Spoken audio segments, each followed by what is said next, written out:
The पढ़ंतु IAS में आप सभी का स्वागत है। चलिए आज स्टार्ट करते हैं। जो लेबर इंस्पेक्टर में आपके 15 मार्क्स का जो दिया हुआ है सिलेबस, श्रम विधियां, लेबर लॉ, है ना। श्रम विधियों में 15 मार्क्स का है, सिर्फ 6 टॉपिक दिया है, तो इसको थोड़ा डीप में पढ़ना पड़ेगा हमको, है ना, क्योंकि 15 मार्क्स ये डिसाइडेबल हो सकता है कि आपका सिलेक्शन होगा कि नहीं होगा, है ना। तो मतलब किसी भी टॉपिक को बहुत कम नहीं जाना है ना, पूरा 0 से स्टार्ट करके पूरा 100 करना है हमको, ठीक है। चलिए श्रम विधियों में आज पहला क्लास है, ठीक। हर दिन एक एक क्लास आते जाएंगे, है ना, फ्री ऑफ कॉस्ट इसको मैं दे रहा हूं आप लोगों को, है ना, श्रम विधियों को, है ना। तो अच्छे से पढ़ के जाइएगा इसको। चलिए श्रम विधियां, तो आज क्या देखेंगे सर, तो आज हम व्हाट इट इज ये देखेंगे, क्या है, क्या होता है ये देखेंगे। फिर इसका हिस्ट्री जानेंगे, इतिहास, जो पहला टॉपिक दिया है आप लोगों के सिलेबस में, इसका इतिहास जानेंगे। हिस्ट्री, क्योंकि पर्टिकुलर मेंशन नहीं किया है कि किसका हिस्ट्री, मतलब पूरे वर्ल्ड के बेस पे हिस्ट्री की, पूरे इंडिया के बेस पे हिस्ट्री, किस छत्तीसगढ़ के बेस पे हिस्ट्री। तो हिस्ट्री देखेंगे पूरे वर्ल्ड के बेस पे भी और इंडिया के बेस पे भी, ठीक, पूरे विश्व की दृष्टि से भी और भारत के दृष्टि से भी देखना पड़ेगा हमको, दोनों की दृष्टि से देखना पड़ेगा। क्योंकि देखिए 6 टॉपिक है, 15 नंबर है, लगभग एक टॉपिक से 2 से 3 मार्क्स तो पक्का है, ठीक, और ये बहुत होते हैं। तो आज चलिए आज स्टार्ट कर रहे हैं। तो ये देखेंगे पहला टॉपिक व्हाट इट इज, क्या होता है। इतिहास में, क्योंकि बहुत लंबा इतिहास पढ़ना है हमको, है ना, तो आज विश्व का इतिहास जानेंगे श्रम विधियों में, ठीक। कल देखेंगे भारत में जो इतिहास रहा इसका पूरे डिटेल में, है ना। तो देखिए इतिहास में पहले देखते हैं क्या ये क्या होता है ना। श्रम विधियां होता क्या है वो देखते हैं।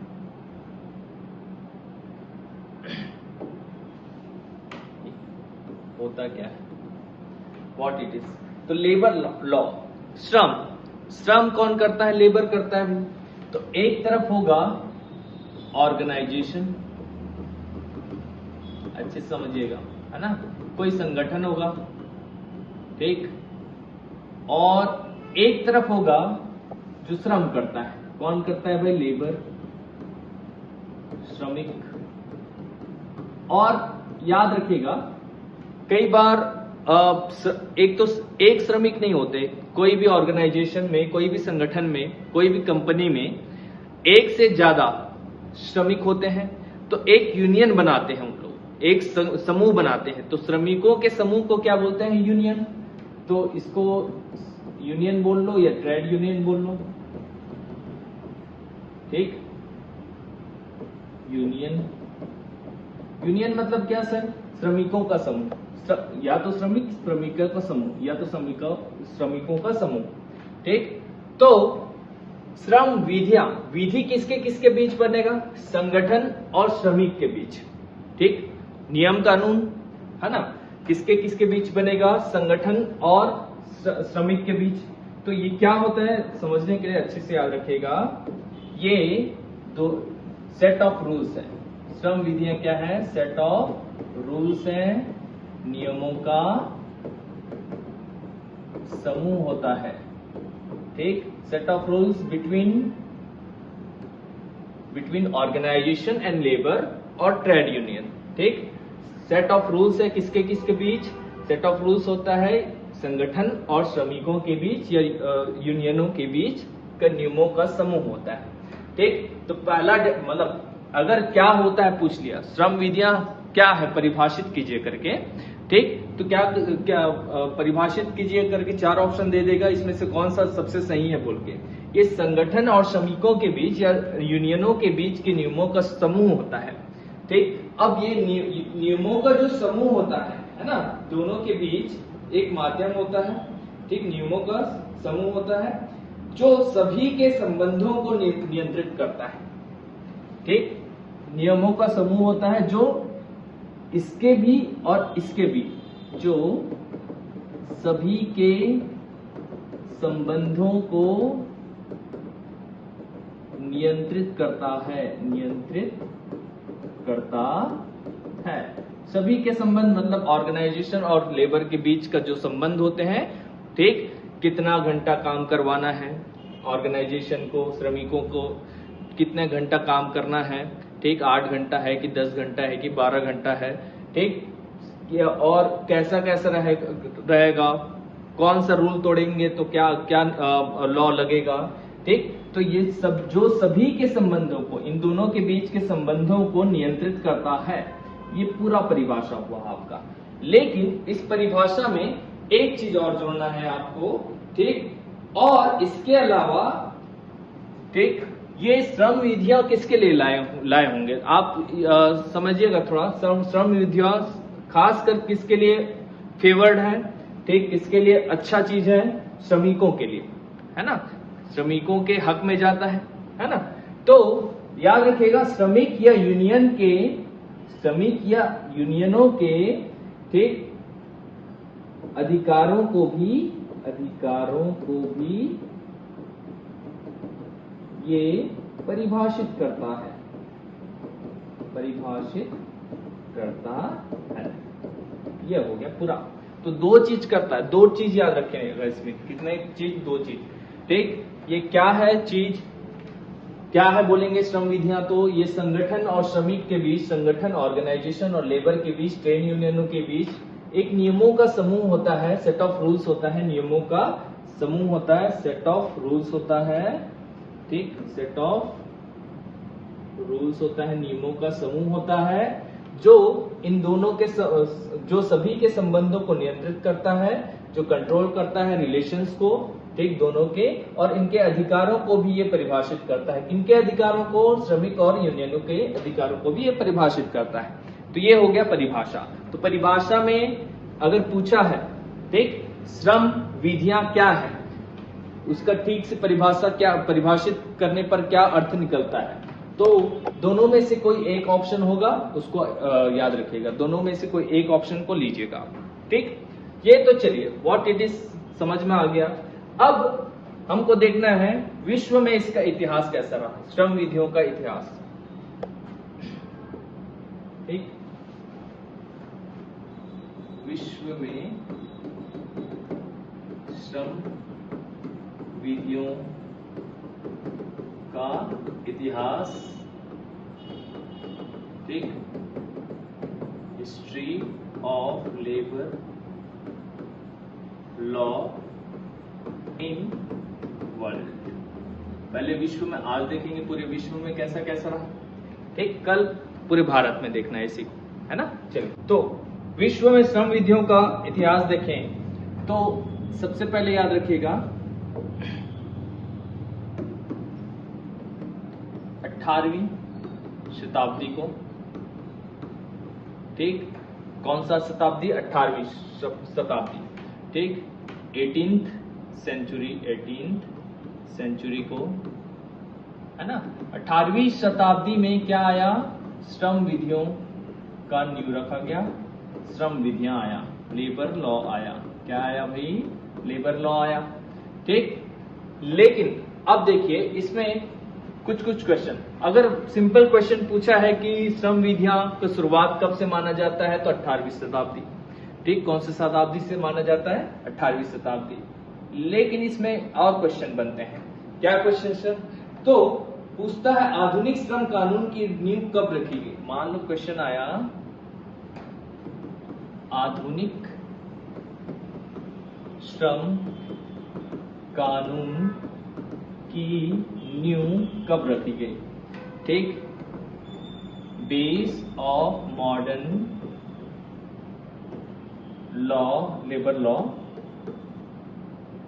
ये कब आया, ठीक, मतलब बेस, आधुनिक श्रम कानून की नींव कब रखी गई, तो आधुनिक श्रम कानून की नींव 18वीं शताब्दी के अंत में और 19वीं सदी के मध्य के दौरान, ठीक, इसका आंसर लेना क्या, 18वीं शताब्दी के अंत में,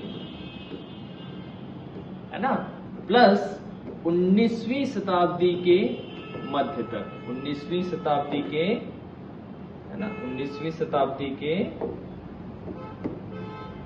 ठीक, मध्य तक, है ना, 18th सेंचुरी के एंड तक और 19th सेंचुरी के मिड तक, है ना। ठीक, ये याद रखिएगा। देखिए, आधुनिक श्रम कानून की नींव कब रखी गई? तो आधुनिक श्रम कानून की नींव 18वीं शताब्दी के शुरुआत में प्लस 19वीं शताब्दी के शुरुआत तक, 18वीं शताब्दी के अंत से 19वीं शताब्दी के शुरुआत तक, ऐसा ऑप्शन दे सकता है, 4 ऑप्शन। तो अच्छे से याद रखिएगा, 18वीं शताब्दी के अंत से स्टार्ट हुआ और 19वीं शताब्दी के मध्य तक, ठीक, ये रखा गया आधुनिक श्रम कानून की नींव। आधुनिक श्रम कानून की नींव। तो 2 चीज जाने, शुरुआत कब हुआ था भाई? शुरुआत 18वीं शताब्दी में, और आधुनिक श्रम कानून की नींव बेस कब रखा गया था? ठीक, आधुनिक श्रम कानून की new base of modern labour law 18वीं शताब्दी के अंत और 19वीं शताब्दी के मध्य तक। ठीक, और ये बेस तो रख दिया गया था 18वीं शताब्दी में ही, लेकिन 20वीं शताब्दी में इसको स्वीकृति मिली। ठीक, 20वीं शताब्दी में, है ना, 20th सेंचुरी में एक्चुअल में इसको स्वीकृति मिली, है ना, इसको एक्सेप्टेंस मिला। ठीक, कब? 20वीं शताब्दी में। कब भाई? 20वीं शताब्दी में। तो तीनों को याद रखना है। ठीक, एक्सेप्टेंस मतलब सर, अब देखो कई चीज क्या होता है, स्टार्ट तो हो जाता है लेकिन एक्चुअल लागू नहीं कर पाते, ठीक से लागू नहीं कर पाते। तो ठीक से लागू कब कर पाए? 20वीं शताब्दी में ही कर पाए। ठीक, तो एक्सेप्टेंस कब मिला? 20वीं शताब्दी में। अब सही अर्थों में अगर देखा जाए तो 20वीं शताब्दी में ही इसको स्वीकृति मिली है ना। इसमें अब नेक्स्ट और भी देखते हैं कुछ क्वेश्चन जो डायरेक्ट पूछता है। ठीक, उसको करते हैं। डायरेक्ट पूछता है, एक पूछता है who discover the law of labour. Who discover the law of labour. ठीक, पहला क्वेश्चन क्या बनता है यहाँ पे? एक सीक्वेंस में पढ़ेंगे, पहले याद कर लेते हैं जो फैक्ट चीजें हैं जो डायरेक्ट पूछ सकते हैं। ठीक, एक क्वेश्चन बनता है who discover the law of labour. Law of labour का आविष्कार किसने किया? ठीक, श्रम विधियों का आविष्कार किसने किया? ठीक, तो 2 नाम याद रखना है। कितने नाम भाई? 2 नाम याद रखना है इसमें। श्रम विधियों का आविष्कार किसने किया बोलेंगे तो Michael Sadler, the earl of Shaftesbury. ठीक, एक नाम क्या है? पहला नाम माइकल सैडलर, हिंदी में लिखें तो माइकल सैडलर ने, प्लस इनके साथ एक और नाम था the earl of Shaftesbury. The earl of Shaftesbury. English में अच्छे से याद रखिएगा। ठीक, द अर्ल ऑफ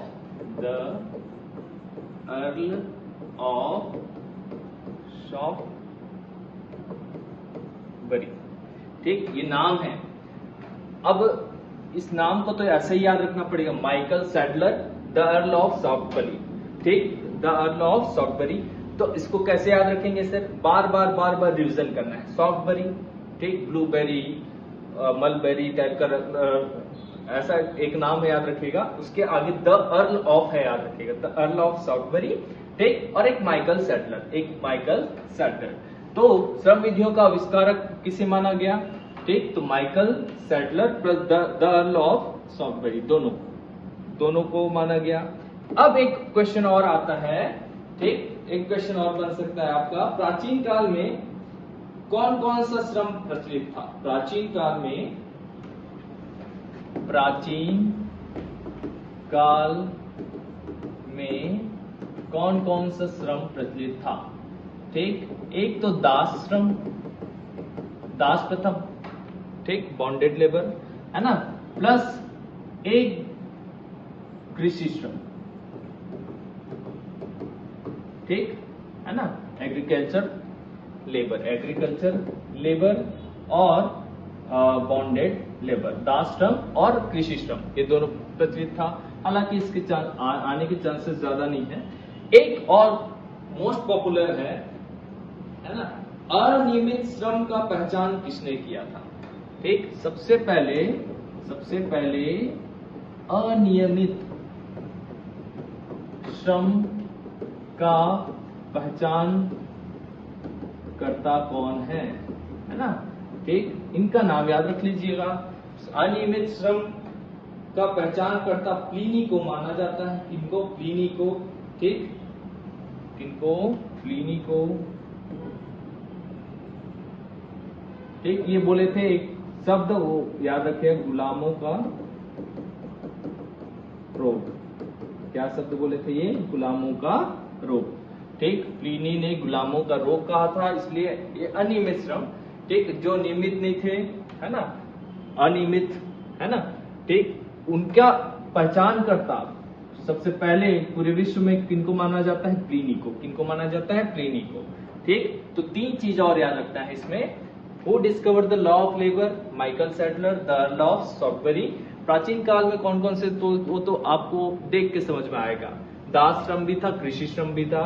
ठीक, और अनियमित श्रम का पहचान करता किनको माना जाता है? प्लिनी। गुलामों का रोग जिन्होंने कहा था एक शब्द, ये प्रचलित हो गया। ठीक, इसी में और आगे क्या है सर? चलिए देखते हैं। अब सीक्वेंस में चलते हैं। सीक्वेंस में मतलब एक कहानी है, कहानी के रूप में पूरे विश्व का जो श्रम विधि को याद रखिएगा। ये चारों डेट बहुत इंपॉर्टेंट है। ठीक, चलिए पहला क्या है? 1802, 1802। 1802 में 1802 में फर्स्ट लेबर लॉ लाया गया। अच्छे से याद रखिएगा, फर्स्ट लेबर लॉ कब आया? 1802 में। ठीक, आंसर लेना क्या? 1802 में पहला श्रम विधि आया। पहला क्या आया? श्रम विधि आया। ठीक, पहला श्रम विधि 1802 में तो किसी एक एक्ट के नाम से लाते हैं। कोई भी नियम कानून हो, एक्ट अधिनियम के नाम से लाते हैं। तो अधिनियम का नाम भी याद रखना है आप यहाँ। ठीक, क्या था? The health and morals of the health and morals of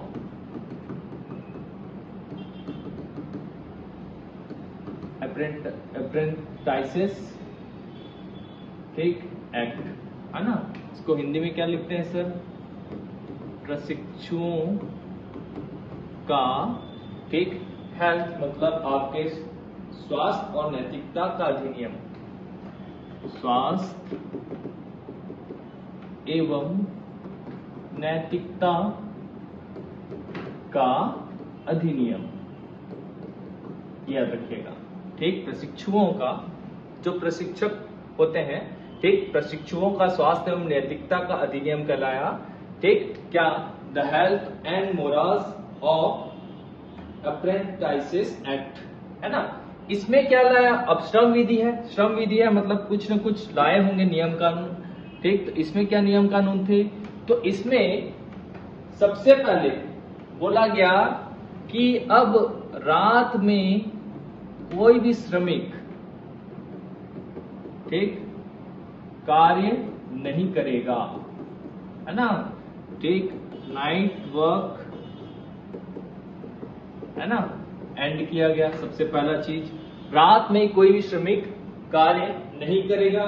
दूसरा क्या किया गया? अब दिन का समय है, लेकिन अब देखो, अब दिन में कितने घंटे ये डिफाइंड नहीं था। तो ये बोला गया एक दिन में मैक्सिमम 12 घंटे ही कार्य करा सकते हैं। कितने? एक दिन में मैक्सिमम कितने आवर्स काम करा सकते हैं? 12 घंटे। एक दिन में मैक्सिमम कितने घंटे काम करा सकते हैं? 12 घंटे। पहला श्रम विधि था। ठीक, तो ये दो बड़ा काम किया गया, रात में कार्य समाप्त किया गया। दूसरा, एक दिन में मैक्सिमम 12 घंटे ही काम करेंगे बोले। ठीक, ये तो घटना हुआ क्या? 1802 का। अब घटना किसका देखना है? 1819 का। किसका? 1819 का। देखिए, अब देखिए 1819 में क्या हुआ? 1819 1819, ठीक। 1819 में पहला कारखाना अधिनियम लाया गया, फैक्ट्री एक्ट लाया गया, कारखाना अधिनियम लाया गया, ठीक, फैक्ट्री एक्ट लाया गया। और इस कारखाना अधिनियम को किसने लाया ये भी पूछ सकता है, तो रॉबर्ट ओवन ने लाया। किसने लाया, ठीक, रॉबर्ट ओवन द्वारा लाया गया, रॉबर्ट ओवन द्वारा लाया गया, द्वारा लाया गया। अब इसमें क्या हुआ, ठीक, इसमें क्या हुआ, तो देखिए इस अधिनियम, कारखाना अधिनियम में, ठीक, इसमें क्या हुआ देख लेते हैं भाई। इसमें सबसे पहला चीज, एक ही चीज याद रखना है, बाकी चीजें तो काम की नहीं है। 9 साल से कम उम्र के बच्चों को बाल श्रम से, ठीक, 9 साल से कम, ठीक, उम्र के बच्चों को, उम्र के जो बच्चे हैं, ठीक, उनको उनका बाल श्रम से रोक, ठीक, उनका चाइल्ड लेबर प्रोहिबिट कर दिया गया, प्रोहिबिशन लाया गया, ठीक। कितने साल से कम उम्र के बच्चों के लिए, 9 साल, मतलब 9 साल अभी जैसे अलग है, ठीक, धीरे धीरे धीरे हिस्ट्री बदलते जाएगा, है ना, ठीक। पहले सबसे पहले फैक्ट्री एक्ट में क्या लाया गया, 9 साल से कम उम्र के बच्चों को बाल श्रम नहीं करवा सकते, आप ना बाल श्रम नहीं करवा सकते। ये 1819 की कहानी हुई, ठीक, ये क्या हुआ 1819। अब 1833 का एक्ट, ये याद रहे या ना रहे, आपको 1833 अच्छे से याद रखना पड़ेगा, ठीक। अब 1833 में एक्ट लाया गया, अधिनियम लाया गया, ठीक। 1833 के जो वो कारखाना अधिनियम ही था, ये भी फैक्ट्री एक्ट ही था, कारखाना अधिनियम। इस अधिनियम में बोला गया 18 वर्ष से कम उम्र के बच्चों को, ठीक, इसमें क्या कहा गया, है ना, सबसे पहले याद रखना 18 वर्ष से कम उम्र वाले बच्चों को, ठीक, चाइल्ड प्रोहिबिशन, ठीक, एक्ट के तहत मतलब कार्य नहीं करा सकते। 9 से क्या हो गया, 18 वर्ष हो गया। सबसे पहले तो याद रखिएगा 18 ईयर के बच्चों को। दूसरा चीज क्या किया गया, रात पर प्रतिबंध, रात में कार्य इसमें भी समाप्त कर दिया गया, ठीक, नाइट वर्क को इसमें भी एंड कर दिया गया। तीसरा क्या किया गया, इसी कानून का अभियान चला गया, ठीक। अभी तक क्या होता था, नियम कानून आता था, ठीक, धीरे धीरे सभी भूल जाते थे, कोई याद रखता नहीं था। जैसे बहुत सारे नियम कानून आते हैं, धीरे धीरे उसको पालन करते हैं, कोई नहीं करते। लेकिन एक मान लो कुछ मतलब एक अभियान चला दो, आप बहुत सारे ग्रुप में ले आओ, अभियान चला दो, जागरूकता कर दो, ठीक, एडवर्टाइजमेंट ला दो, तो वो नियम कानून पहुंचता है फिर जनता के पास, ठीक। तो इसी एक्ट का अभियान चलाया गया पूरा, है ना, ठीक। इसी एक्ट का क्या चलाया गया, अभियान चलाया गया, ठीक। अभियान मतलब इसको जागरूकता के लिए, है ना, ठीक। अब किसने किसने चलाया, वही जो इनके जनक कहलाते हैं, माइकल सैडलर और सॉफ्टवेरी, ठीक। किनके द्वारा, माइकल सैडलर प्लस सॉफ्टवेरी द्वारा, ठीक। इसीलिए इनको जनक के रूप में जाना जाता है ना, ठीक। इनके अभियान में क्या था, ये किस लिए कर रहे थे, क्या अभियान कर रहे थे, तो ये बोल रहे थे, क्या बोल रहे थे, तो याद रखिएगा इसमें बोला गया, ठीक। इन्होंने और क्या प्रयास किया था, कार्य दिवस को मतलब एक दिन में 10 घंटे तक सीमित किया जाए, है ना, 12 घंटा था, तो एक दिन में मैक्सिमम कितने घंटा, 10 घंटा ही काम क्या करवाया जाए, 10 आवर्स बस। ठीक, दूसरा एक और चीज हो रहा था यहाँ पे, है ना। ठीक, और 10 घंटे का सीमित करने का अभियान चलाया तो था, इसके साथ साथ एक याद रखिएगा, इसको अच्छे से ऐसे करके याद रखिए,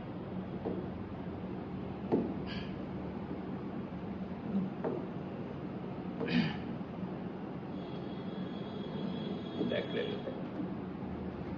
इनके द्वारा, किनके द्वारा, सॉफ्टबरी द्वारा। ठीक, अकेला नाम है, अभी दो नाम नहीं है। ठीक, ठीक, देखो एक दिन में मैक्सिमम 10 घंटे का अभियान, चलो इस एक्ट को जागरूक करने का अभियान किसने किया, तो दोनों ने प्रयास किया, माइकल सैडलर और सॉफ्टबरी द्वारा। ठीक, लेकिन है ना, लेकिन याद रखिएगा, ठीक, सॉफ्टबरी द्वारा एक दिन में मैक्सिमम 10 घंटे का ही कार्य हो सकता है, ये प्रयास किया गया। ये अभियान किसके द्वारा चलाया गया, सॉफ्टबरी द्वारा। ठीक, अब एक और एक्ट बचता है 1847 का एक्ट।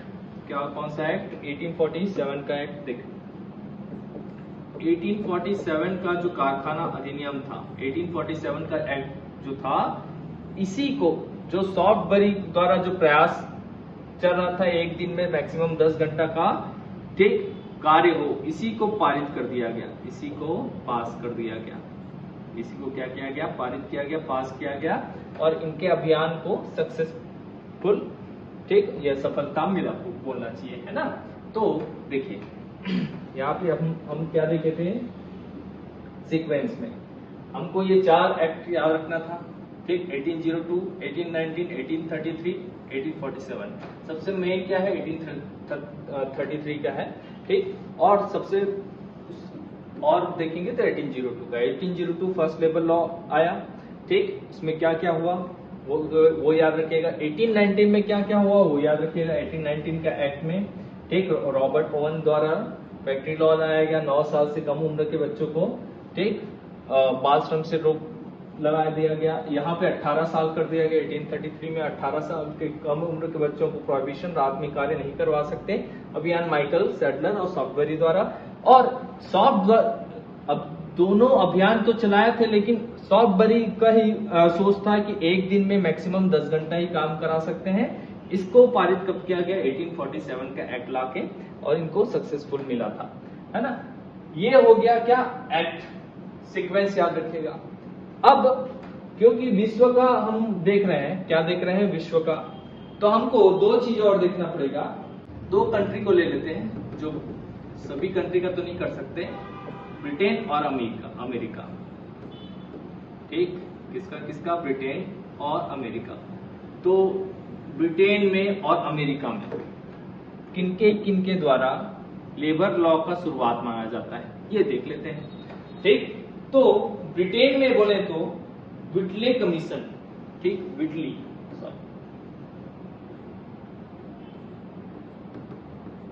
कमीशन, ठीक, व्हिटली कमीशन ने ब्रिटेन में, ठीक, ब्रिटेन में क्या किए, है ना, मतलब शुरुआत किसने किया, तो एक नाम आएगा तो व्हिटली कमीशन का। किनका भाई, व्हिटली कमीशन का। ये क्या करते थे, दुनिया भर में औद्योगिक परिषद की स्थापना का वकालत किया। ठीक, ब्रिटेन क्योंकि सब जगह दुनिया भर में फैला हुआ था, तो दुनिया भर में राज करता था। ठीक, तो ये व्हिटली कमीशन ने ही के द्वारा ही दुनिया भर में औद्योगिक परिषद की स्थापना का प्रयास किया गया। ठीक, और फरवरी, इन्हीं के प्रयासों से फिर फरवरी 1918 में एक रखा गया था सम्मेलन, जिसमें ब्रिटेन, फ्रांस, ये सब सारे शामिल थे। ठीक, जिसमें अंतरराष्ट्रीय श्रम अधिकार निकाय बनाने का भी मांग किया गया था, तभी ILO बनेगा बाद में, है ना। ठीक, याद रखिएगा, व्हिटली कमीशन का प्रयास था वो, ब्रिटेन में क्या, व्हिटली कमीशन का। अमेरिका में सर, तो अमेरिका में अमेरिकन फेडरेशन ऑफ लेबर द्वारा शुरुआत, है ना, किनके द्वारा, अमेरिकन फेडरेशन ऑफ लेबर द्वारा शुरुआत किया गया था। किनके द्वारा? अमेरिकन फेडरेशन ऑफ लेबर द्वारा शुरुआत माना जाता है। बस इतना याद रखिएगा। लेकिन अब विश्व में पढ़ाई कर रहे हैं हम, है ना, विश्व का पढ़ाई कर रहे हैं, तो हम किसको नहीं छोड़ सकते? एक ऑर्गेनाइजेशन जो पूरे श्रम विधियों को कंट्रोल करता है, ILO, इंटरनेशनल लेबर ऑर्गेनाइजेशन, इनके बारे में पूरा अच्छे से याद रखना। अंतरराष्ट्रीय श्रम, ठीक, ऑर्गेनाइजेशन, संगठन, है ना, इसके बारे में पूरा याद रखना पड़ेगा हमको। क्योंकि देखो, सबसे श्रम विधियों का सबसे बड़ा संगठन कौन है पूछेंगे तो ILO, ठीक। ILO का फुल फॉर्म क्या है? इंटरनेशनल लेबर ऑर्गेनाइजेशन, अंतरराष्ट्रीय श्रम संगठन। तो इसके बारे में ये एक आयोग है। जैसे कई कंट्रोलिंग आयोग होते हैं ना, जैसे आपको मार्केट का से भी कंट्रोल करेगा, ठीक। कौन सा ऑर्गेनाइजेशन? जैसे WHO हेल्थ वाला ऑर्गेनाइजेशन है, तो पूरा श्रम वाला कौन सा है भाई? ILO, ठीक, इंटरनेशनल लेबर ऑर्गेनाइजेशन, अंतरराष्ट्रीय श्रम संगठन। तो अंतरराष्ट्रीय श्रम संगठन से एक ना क्वेश्चन तो बनता है, क्योंकि सबसे बड़ा आयोग है उसके लिए, ठीक। तो अंतरराष्ट्रीय श्रम संगठन का जितना चीजें मैं बताने वाला हूं उसको पूरा आज ही अच्छे से याद कर लीजिएगा, ठीक। चलिए देखते हैं। पहले तो पूछता है ILO की स्थापना कौन से संधि के तहत किया गया? तो 1919 में, 1919 में, ठीक, वर्साय की संधि द्वारा। अच्छे से याद रखिएगा, कौन सा संधि? वर्साय की संधि के द्वारा इसकी स्थापना, ठीक, इसकी स्थापना संयुक्त राष्ट्र संघ के, ठीक, संबद्ध, ठीक, संगठन के रूप में किया गया था, ठीक। संयुक्त राष्ट्र संघ क्या है? UNO जिसको बोलते हैं, ठीक। UNO को अलग से नहीं पढ़ना भी, है ना। संयुक्त राष्ट्र संघ क्या होता है? पूरे अंतरराष्ट्रीय शांति के लिए बना हुआ एक संगठन है। उसके अंतर्गत बहुत सारे संगठन और बने हैं। उसके संबद्ध संगठन क्या है? उसका ही एक पार्ट है कौन सा? ILO। उसका UNO का ही एक पार्ट है क्या? ILO, international labour organisation. तो कौन सी संधि के द्वारा, कौन सी ट्रीटी के द्वारा? वर्साई की ट्रीटी, ठीक। कौन सी ट्रीटी? वर्साई की संधि के द्वारा इसका, ठीक, नींव रखा गया था, है ना। 1946 में, 1946 में, क्योंकि UNO का गठन 1945 में हुआ, ठीक, 1946 में, है ना। ये UNO का फुल फॉर्म क्या है? यूनाइटेड नेशन ऑर्गेनाइजेशन, ठीक। संयुक्त, इसको हिंदी में क्या बोलते हैं? संयुक्त राष्ट्र संघ, संयुक्त राष्ट्र संघ, UNO। 1946 में UNO का ये विशिष्ट, है ना, एजेंसी के रूप में जुड़ा, है ना, ठीक, स्पेशल एजेंसी के रूप में जुड़ा गया। इसको याद रखना, स्पेशल एजेंसी के रूप में किसको जोड़ा गया था UNO में? ठीक, ILO को। किसको जोड़ा गया था? ILO को, ठीक। तीसरा, इसका मुख्यालय पूछ सकता है आपको, हेडक्वार्टर। अगर मुख्यालय पूछा तो सर अभी भी इसका हेडक्वार्टर कहाँ पे है? ठीक, जेनेवा। और जेनेवा कहाँ पे है? स्विट्जरलैंड में। कहाँ पे है? स्विट्जरलैंड, ठीक। इसका मुख्यालय पूछा तो क्या है? Geneva, Switzerland, Geneva, Switzerland. इसमें और क्या पूछ सकता है? ठीक, मुख्यालय ये तो है एक विशिष्ट एजेंसी के रूप में। इसको ILO को नोबेल प्राइज भी मिला है। ILO को,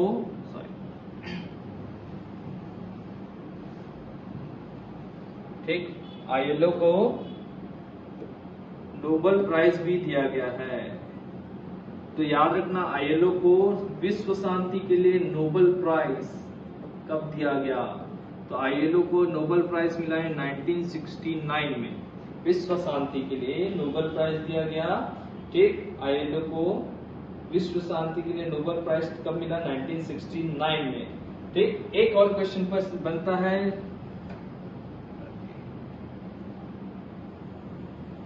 इंडिया इसका सदस्य कब से रहा? इंडिया, भारत इसका सदस्य शुरुआत से रहा, शुरुआत से, जब से इसका स्थापना हुआ तब से, इसलिए आईएलओ का संस्थापक सदस्य, आईएलओ का संस्थापक सदस्य, ठीक, फाउंडिंग मेंबर, जब से इसकी स्थापना हुई तब से इसका, ठीक, संस्थापक सदस्य के रूप में भारत रहा। इसमें एक और चीज याद रखिएगा आईएलओ का, ठीक, आईएलओ एकमात्र ऐसा संगठन है जो त्रिपक्षीय सिद्धांत पर है। ठीक, आईएलओ का आधार क्या है? आईएलओ का आधार, बेस ऑफ आईएलओ, ये त्रिपक्षीय सिद्धांत के रूप में काम करता है। ठीक, ट्रायंगल थ्योरी के रूप में काम करता है। ट्रायंगल थ्योरी का क्या होता है? ठीक, थोड़ा सा समझ लीजिए। इसमें ट्रायंगल थ्योरी मतलब 3 लोग होंगे, इसमें जो भी कम्युनिकेशन होता है, इसमें जो भी कम्युनिकेशन होता है वो 3 लोगों के बीच होता है। ठीक, कोई अकेले का अधिकार नहीं है, 3 लोगों का अधिकार है। ठीक, इसलिए इसको ट्रायंगल, त्रिपक्षीय सिद्धांत, ट्रायंगल थ्योरी बोलते हैं। ठीक, इस पर आधार है। किसके किसके बीच, ये भी समझ लीजिए। एक तो जो कंट्री है उनके गवर्नमेंट के बीच, ठीक, उनके गवर्नमेंट के बीच, सरकार के बीच। दूसरा, जो भी ट्रेड ऑर्गेनाइजेशन होते हैं, व्यापारिक संगठन होते हैं, ट्रेड ऑर्गेनाइजेशन, व्यापारिक संगठन होते हैं, ठीक, उनके बीच। एक तो गवर्नमेंट के बीच, मेंबर, है ना, और तीसरे मेंबर कंट्रीज के जो भी है ना, ठीक, मेंबर कंट्रीज के जो सदस्य होते हैं, क्या बोलेंगे उसको, इंक्लूडेड, मेंबर कंट्रीज के इंक्लूडेड मेंबर, ठीक है ना, जो जैसे कोई पहचान, मतलब जैसे भारत को रिप्रेजेंट करने के लिए कोई मेंबर गया हुआ, तो हमारे मेंबर कंट्री से एक मेंबर गया ना, ठीक, मतलब आईएलओ के मेंबर कंट्री से एक मेंबर गया। ठीक, तो इन दोनों के, इन तीनों के बीच कम्युनिकेशन होता है, इसलिए इसको क्या बोलते हैं? त्रिपक्षीय सिद्धांत पर काम करने वाला आईएलओ का आधार कौन कौन सा चीज है? ठीक, एक गवर्नमेंट, ट्रेड ऑर्गेनाइजेशन और मेंबर कंट्री के इंक्लूडेड मेंबर, है ना। ठीक, तो आईएलओ का आधार त्रिपक्षीय सिद्धांत पर कार्य करता है। ठीक, तो आईएलओ के बारे में इतना चीज और याद रख लीजिएगा। तो आज थोड़ा छोटा रखते हैं, पहला क्लास है। ठीक, उसके बाद कल देखेंगे, देखिए शुरुआत से एक बार रिपीट कर लेते हैं। स्टार्ट किए थे क्या? लेबर लॉ, श्रम विधियां, ये क्या होता है, इसका हिस्ट्री क्या है, इतिहास क्या है ना। तो आज ये खत्म कर लिए हम, है ना। ठीक, व्हाट इट इज, क्या है श्रम विधियां। दूसरा, इसके इतिहास में एक पार्ट खत्म किए हैं, विश्व के इतिहास को। कल देखेंगे श्रम विधियों का इतिहास, किसमें, भारत में कैसे कैसे रहा। ठीक, एक एक चीज पूरा पढ़ते जाएंगे। तो इसके इतिहास में, श्रम विधियों के इतिहास में, हिस्ट्री में देखें तो चलिए क्विक रिविजन करें तो ये क्या है। ठीक, it is set of rules, नियमों का समूह होता है, किसके किसके बीच, ऑर्गेनाइजेशन के बीच और लेबर या ट्रेड यूनियन के बीच, है ना। ठीक, अब नियमों का जो समूह होता है ये क्यों होता है? जो सभी के संबंधों को नियंत्रित करता हो, है ना। अधिक और एक परिभाषा क्या बन सकता है कि श्रमिकों के अधिकारों को भी ये परिभाषित करता है ना। श्रमिकों के अधिकारों को भी ये परिभाषित करता है। ठीक, ये तो रहा। फिर विश्व में कैसे याद रखना है, 18वीं शताब्दी में क्या हुआ, 18वीं 19वीं, उसके बाद 20वीं शताब्दी में क्या रहा, उसके बाद थोड़ा बहुत फैक्ट वाली चीजें, who discovered the law of labour, प्राचीन काल में क्या चलता था। ठीक, पहला अनियमित श्रम का पहचान किसने किया, ये सब पूरा आता है अलग से, याद रखिए। और सीक्वेंस से डेट वाइज चले तो 1802, 1819, 1833 और 1847 में क्या क्या हुआ, अच्छे से याद कर लीजिएगा इसको। है ना। और लास्ट में देखेंगे ब्रिटेन और अमेरिका में शुरुआत किसने किया था, उसको भी याद रख लीजिएगा, ठीक। और लास्ट में देखेंगे आईएलओ के बारे में, तो आईएलओ के बारे में जितना मुख्य चीजें हैं उसका अच्छे से याद रख लीजिएगा। अगर आप लोगों को इसका नोट्स चाहिए, जो लिखा हुआ वाला नोट्स है और बहुत सारे अलग अलग बुक्स हैं, ठीक, इसका नोट्स चाहिए तो द पढ़ंतु आईएएस ऐप में फ्री वाले सेक्शन में जाइएगा, ठीक। वहां लेक्चर 1 लेक्चर 2 का नोट्स में सीक्वेंस वाइज डालते जाऊंगा। तो द पढ़ंतु आईएएस ऐप डाउनलोड कर लीजिएगा, उसमें फ्री वाले सेक्शन में उपलब्ध रहेगा, ठीक। जो बना सकते हो लिख सकते हो वो बेस्ट है, जो अगर किसी के पास टाइम ज्यादा नहीं है, ठीक, नहीं लिखना है और जैसे पढ़े हैं वैसे ही याद रखना है, तो इसी को नोट्स के रूप में मैं सेव करके वहां डाल दूंगा, प्लस 2-4 बुक और उपलब्ध करवा दूंगा आप लोगों के लिए, ठीक। चलिए, थैंक यू।